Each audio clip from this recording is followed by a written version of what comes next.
Bonjour les amis. Je viens de lire un article de Mediapart. Hello, friends. I just read an article from Mediapart about the ill-gotten gains procedure initiated by the French justice system against Chadian President Mahamat Idriss Deby Itno, who went from being a coup leader to an elected official in record time.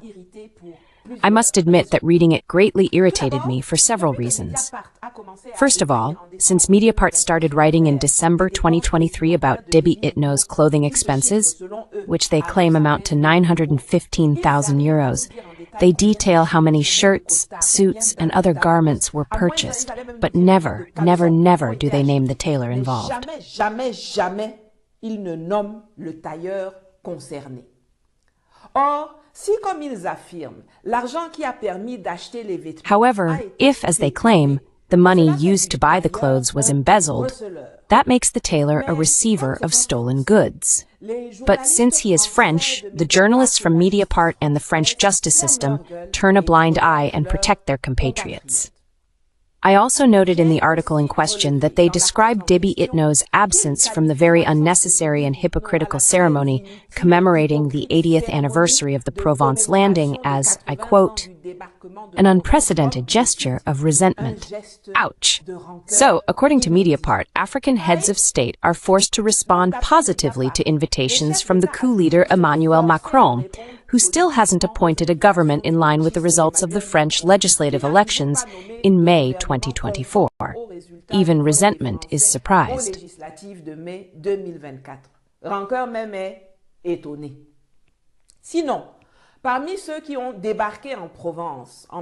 Otherwise, among those who landed in Provence in 1944, there were Malians, Nigerians, and Voltaics. But did Macron invite the presidents of these countries? Who is showing resentment? In short, this says a lot about the mindset of the authors of the article. Now, let's move on to the French justice system. We learn that the National Financial Prosecutor's Office, PNF, and police from the Central Office for the Repression of Major Financial Crime, OCRGDF, have, in addition to the purchase of suits, expanded the investigation to the Deby family's real estate assets in France. But at what point does this concern them? Mais à quel moment ça les concerne? Quand on parle de l'argent des caisses du Tchad, when we talk about the money in Chad's coffers, the competent people to determine whether there has been theft or if the management has been correct are Chadian institutions like the Court of Auditors. Chadian law does not stipulate anywhere that a judge or police officers in France can come and audit Chad's accounts.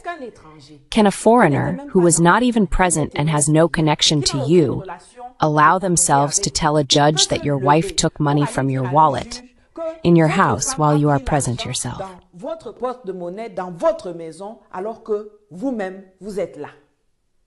Même au tribunal, on va lui demander que toi quoi?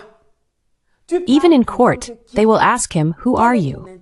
Who are you speaking as? What is your interest in acting?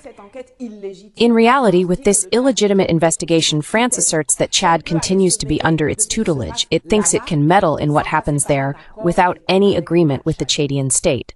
I'm not saying Deby didn't steal. The question is, if Deby stole Chad's money, who is competent to judge it? The Chadians should not frame the issue differently. You, French, who are you to talk about our affairs? Français là, vous êtes qui pour parler de nos choses? Vous, les policiers, les magistrats, les journalistes, les... You, the police officers, the judges, the journalists, the French politicians. You catch someone for stories about a suit he almost never wears. But if it were weapons he had bought, would you have reacted the same way? Would you have spoken? Would you have opened your mouth? Since foreign regimes have been buying weapons from you, what have you said? What investigation have you conducted?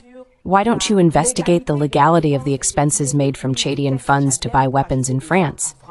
Do you think your duplicity, your hypocrisy, your double standards are not visible? Hypocrisie, vos deux poids, deux mesures ne se voient pas? Vous venez compter les costumes de Deby. You come to count Deby's suits. But when have the PNF and the OCR-GDF conducted investigations on Saudi princes, on the Emir of Qatar, on the women, daughters and sons of royal courts who come to raid luxury stores in France? They even buy your football clubs, your most famous brands, entire streets, and even your politicians. But we never hear about ill-gotten gains when it comes to them. Before getting to Deby or Obiang or others in Africa, how many suits or shirts does Emmanuel Macron own? What are they paid with? How many dresses, suits, wigs does Brigitte Macron own? Who pays for that? Where is the investigation on this matter?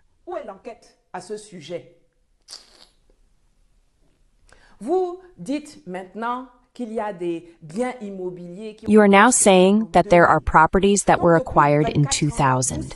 So for 23 years, you have known that there are ill-gotten properties in your country, but you said nothing. When they were paying over there, you did not refuse the money or prohibit the sale? Did you?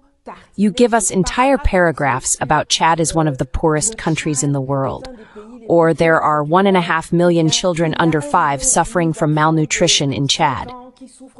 But that was already the case when Macron hurriedly arrived in N'Djamena in April 2021 to endorse little Deby, to praise his father, and to open his protective umbrella over the Deby family. The French state has greedily benefited from the proceeds of these allegedly ill-gotten assets for nearly a quarter of a century, collecting colossal taxes and duties on them without it bothering you.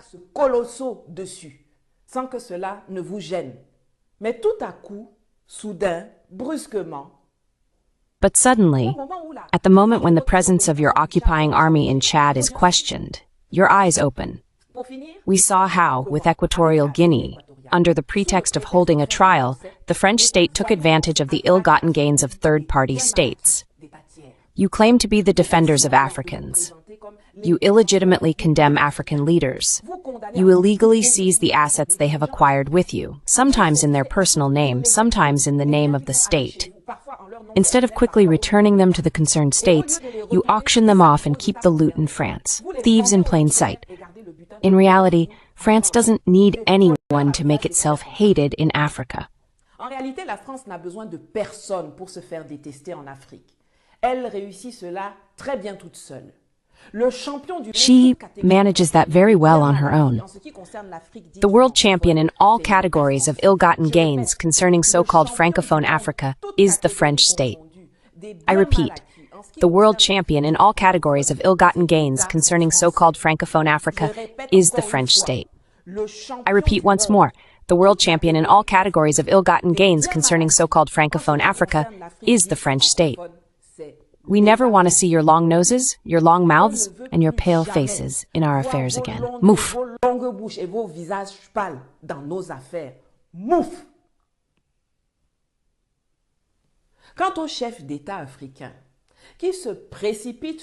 As for the African heads of state who always rush to Europe to spend money on cars, clothes, jewelry, women, houses, what the French are doing to you there, you deserve it.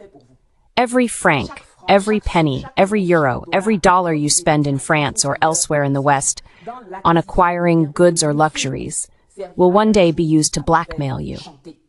When you are told to leave the CFA franc to cut ties with France, you drag your feet. You wouldn't have these problems if all that money was invested in purchasing military equipment or building energy, road, rail, air, health, and school infrastructures in your respective countries. Respectifs.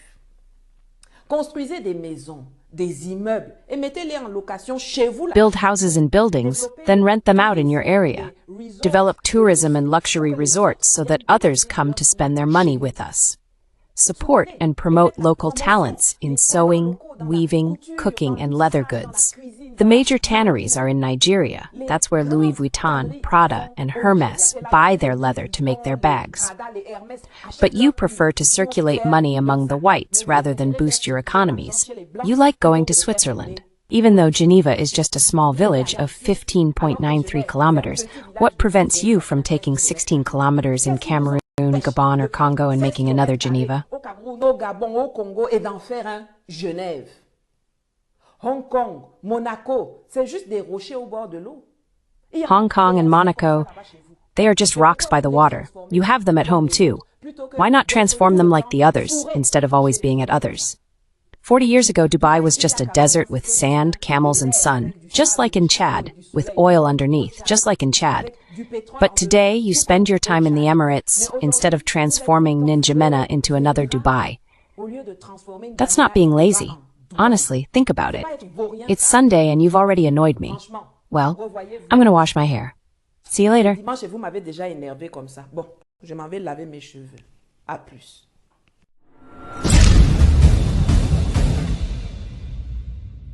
If you value our translations, please consider supporting us on Patreon. The link is in the description. Thank you very much.